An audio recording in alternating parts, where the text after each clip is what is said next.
So I'm now going to turn it over to our next two presenters, Dr. Malia Jones, who's a researcher for the University of Wisconsin-Madison's Applied Population Laboratory, and also Dr. Lindsey Leininger, who's a public health specialist or scientist at College Tuck School of Business. They're both founding members of Dear Pandemic. Dear Pandemic is run by an all-female team of what they call, quote, nerdy girls, unquote, which actually sounds like a really great team of scientists, all female. And they run Dear Pandemic as a science communication campaign, which garnered more than 125K social media followers. So we're going to hear from them in their presentation, Dear Pandemic, an authentic dialogue between scientists and the public as a strategy to address the COVID-19 infodemic. Malia and Lindsey, thank you. Thank you so much, Melinda, for having us this morning, or afternoon or evening, or whatever it is where you are. I am going to share my screen. Hopefully you can see that. And we're going to talk today about the origins and lessons learned in Dear Pandemic, as well as some of the strategies that we've used to communicate on social media over the course of these last 15 months. I'll start with a brief intro. My name's Malia Jones. I'm the co-founder and editor-in-chief at Dear Pandemic. And Dear Pandemic is an educational campaign curating timely and trustworthy information about the pandemic, primarily on social media. And I'll be talking today alongside my colleague, Dr. Lindsey Leininger. So I will start at the beginning. Oops, I lost the part of my screen that advances slides. Here we go. I will start at the beginning, how it all started. So I'm an infectious disease epidemiologist. I work as an academic at a university, and my work really aims to understand spatial and network aspects of herd immunity and vaccine hesitancy. So I was working in this kind of adjacent space. Early in 2020, I had been watching the emerging situation really closely, and on March 4th, 2020, the CDC relaxed the case definition of COVID-19 to include anyone with symptoms, not just the people who had traveled to one of the early outbreak regions. And this was really a clear signal that we were seeing sustained community spread, or that is to say that the pandemic had reached the United States. And so I woke up the next morning and sent an email to my friends and family offering my perspective on the situation. That email went viral, first in my email and then on social media. And I was soon overwhelmed by questions, many of them very specific, practical, daily life questions about how we were supposed to stay safe in this very uncertain situation. In this state of overwhelm, I reached out to some of my friends and colleagues in my own network, including Allison Buttenheim, Lindsey Leininger, Jennifer Dowd, and other academics who were already out there, mostly on social media, trying to help others navigate the pandemic. And we formed this collaborative that became the Dear Pandemic campaign. Our mission is to educate and empower people to navigate the overwhelming amount of information circulating during the COVID-19 pandemic. And that is to say, to help people cope with the infodemic. We are a collaborative of more than 25 women from many different scientific areas of expertise and some non-scientists, including clinicians, researchers, epidemiologists, gerontologists. We have family medicine, mental health, economics, graphic design, and many more other areas of expertise. And we call ourselves those nerdy girls. Our aims are we have two aims, and they are to disseminate trustworthy, comprehensive, and timely scientific content about the pandemic to lay audiences via social media. And second, to promote media and science literacy, which equips our readers to better manage the COVID-19 infodemic within their own networks. So we have some of our content which actually promotes better scientific literacy skills. And we do this by posting easy to understand interpretations of the latest COVID-19 news, with a strong emphasis on the practical aspects of living in a pandemic. Our readers are interested in basic science, but what they really care about is practicalities. That is to say, how does this new information change what I should do now? How does uncertainty inform my behaviors? We do this in English and Spanish via Facebook, Twitter, Instagram, a newsletter, and a website. And we have so far posted well over 1,000 short essays since we launched on March 13th last year. We have grown a community of more than 150,000 regular readers who trust us to provide current, honest, and transparent pandemic-related information that they can really use. We've also done a lot of interviews with news media, served on advisory committees, and given talks everywhere from sixth grade classrooms to the United States Congress. And now I can count WHO in that illustrious list. And importantly, we have had the unbelievable privilege of helping our community stay safe and stay sane. They trust us, and we don't take that trust for granted. I will return to that theme in just a minute. But first, I'm going to turn it over to Lindsey, who is going to talk about some of the framework that we use to do our work. Thanks, Malia.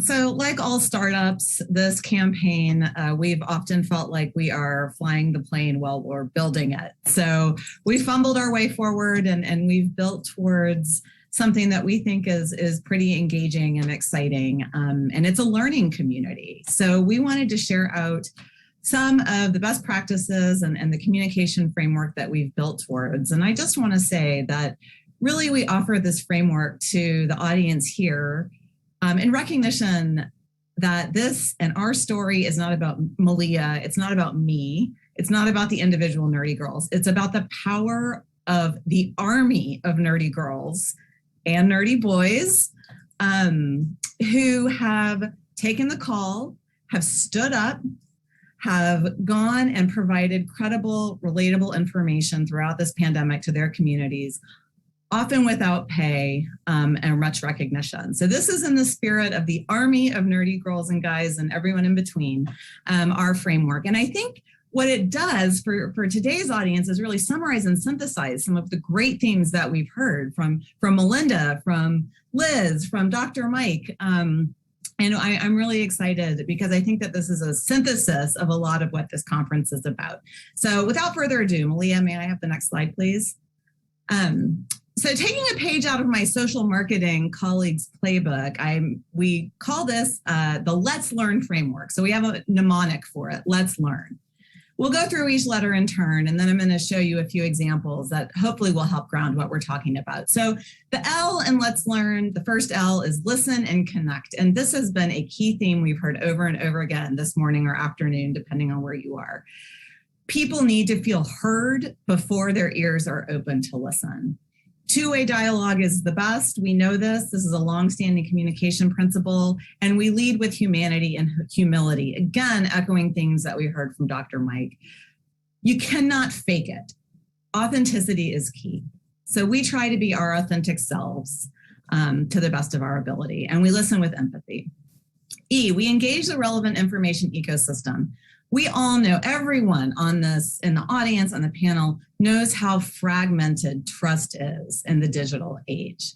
And so we are humble enough to know that we are not the right messenger for everyone everywhere. So it's been really key for us to partner. And this came up, Liz talked about partnerships. And I think that this is so true anywhere, wherever your place is in the information ecosystem, finding the partners to scale your message is really key. To ground this in an example, I currently live in a politically quite liberal part of the United States. I grew up in a politically conservative and socially conservative part of the United States. And so I have tried to be a bridge, finding messengers back home who I can amplify and support, knowing that that's going to be the right messenger for folks back home as opposed to folks in my current circles where I live now. Transparency first. It is non-negotiable, especially against the backdrop of uncertainty. And I really liked Melinda's characterization of the WHO principles. Say what you know, say what you don't know, say what you're doing about it.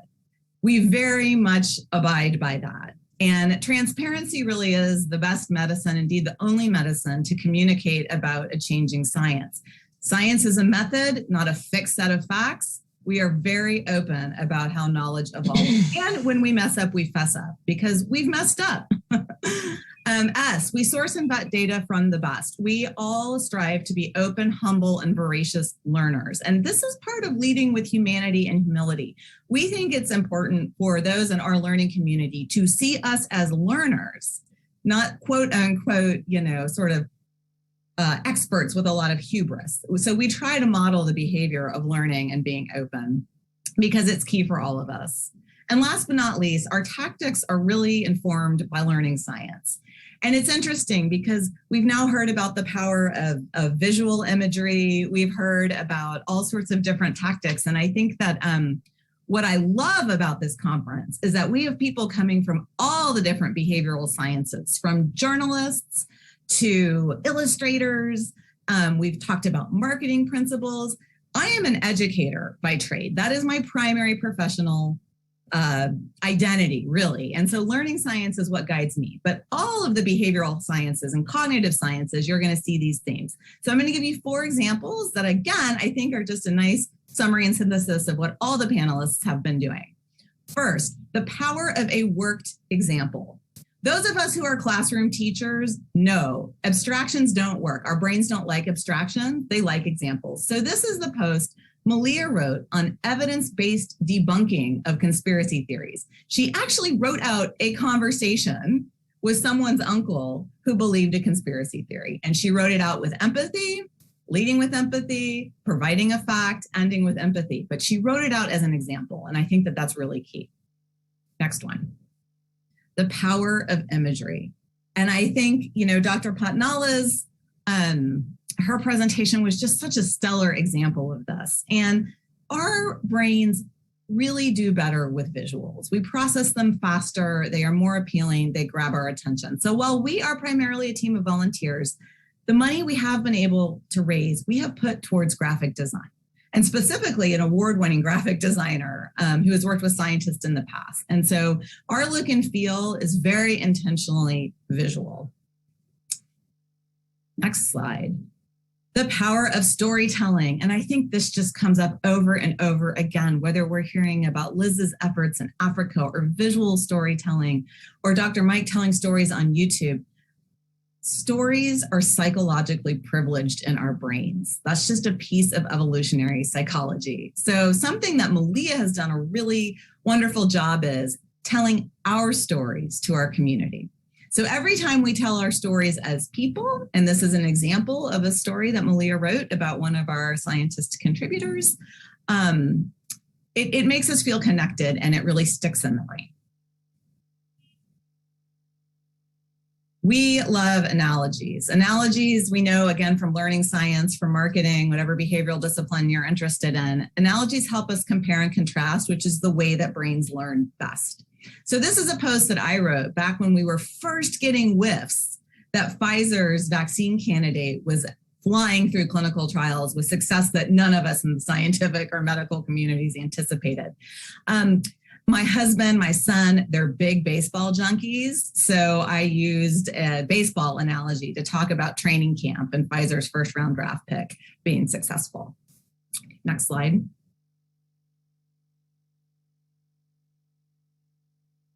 Last but not least, in terms of learning science tactics, again, hearkening back to what I said before, we know our brains hate complexity. They don't do well with abstraction, especially against a psychological backdrop of anxiety, like there is in a health emergency. So there is a learning science principle. You see it in marketing. Liz brought it up when she talked about simplicity of messages that they've used, the rule of threes. So this is a teaching framework I've used for lots of different types of students across the healthcare sector. When we vet clinical trial data, we use what's called a 3 C's framework: comparative control, the role of chance, the role of context. So the scientists in this group are going to recognize these as internal validity, statistical precision, and external validity. But the communicators in this group are going to know you throw those phrases at people, they're going to be like, oh, what are you talking about? So rule of threes, the 3 C's, that's how we've talked about clinical trial data throughout. Malia, I'm going to kick it back over to you. Thanks so much, Lindsey. So this theme has come up quite a few times already, and I just want to return to it. Why did Dear Pandemic take off the way it did? Why did my original email go viral in the way that it did?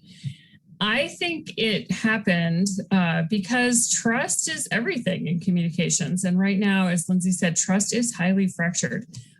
People don't know who to trust. And people trusted and shared my personal message because it was personal. It was a story, it was practical, and it filled a void. It answered questions that were outstanding right in that moment. Dr. Mike also talked about the role of trust and the power of the share button, and I'm going to reiterate some of those themes in this last segment. Trust is bigger than truth. Trust in the messenger is even more important than the actual content of the information. And the degree to which we trust a message and adapt our behavior is so important. It's even more important than the content, than the facts. Which is to say, trust can literally defy reasonable thinking. We saw this very clearly illustrated over the course of the past 16 months as trust became fractured by political contexts and basic public health became political. Things like wearing a mask have become signals of political stance. We're hearing now here in Wisconsin that when doctors raise the idea of vaccination in a clinical setting, their patients say, I don't want to talk about politics. And that really speaks to how fractured trust has become. As human beings and social creatures, we trust personal stories, we trust people we know, and we trust relatable strangers. And because we trust our friend and the people in our social networks, we tend to believe them when they share things on social media, even more so than experts. So this is where the challenge of social media and the infodemic comes in.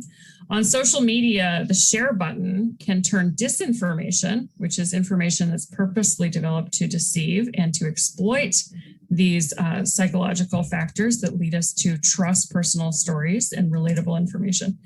The share button turns that information into misinformation. Trust is central to the problem of the infodemic and also really central to its solution, I think.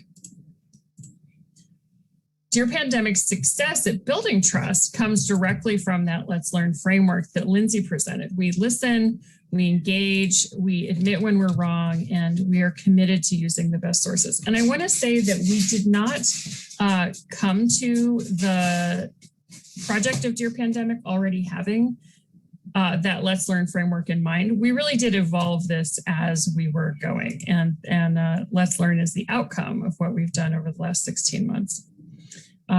So we do this on social media. We listen, we engage, we admit when we're wrong. We get personal, we tell our own stories. And we do it on social media because that's where trust networks are so influential and where the information that flows through them is so unchecked. So I think our real service, I often reflect on this, is that we provide content that our readers can share with confidence. And when someone shares our post, they become a node of trusted information within their own networks. And in that way, we disseminate our scientifically grounded information further. Our audience is 90% women. And many of our readers are also moms, partners, clinicians, or other people in care roles. And what we offer to those readers in particular is a path to reduce the tremendous cognitive burden that was imposed by the pandemic. These folks are in the position of making all the tiny daily life decisions to keep their families safe.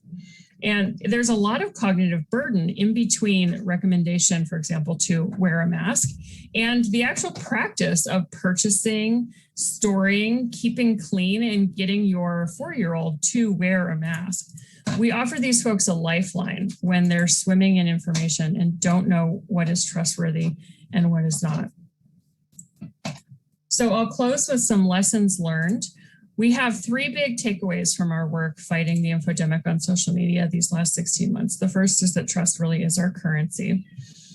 The second is to fight the infodemic on its own turf, which is social media. We're drowning in too much information in large part because there is so much information flow on social media. And the third is to be really specific, concrete, and practical in the information that we share. People respond very well to content that is usable immediately by them. So I'll end with the question that we get asked the most these days. What does the post-pandemic future hold for Dear Pandemic? We will continue on with our mission to help people cope with confusing health headlines and fighting the spread of misinformation online. That work won't end, and we expect it to evolve. And just as important, we will remain fierce advocates for fellow women in science and women everywhere, and continue to cheerlead for nerdy girls all around the world. So thank you for joining us today. Thank you, Lindsey, and thank you, Malia. Really, as a nerdy girl, I appreciate your advocacy for the rest of us out there.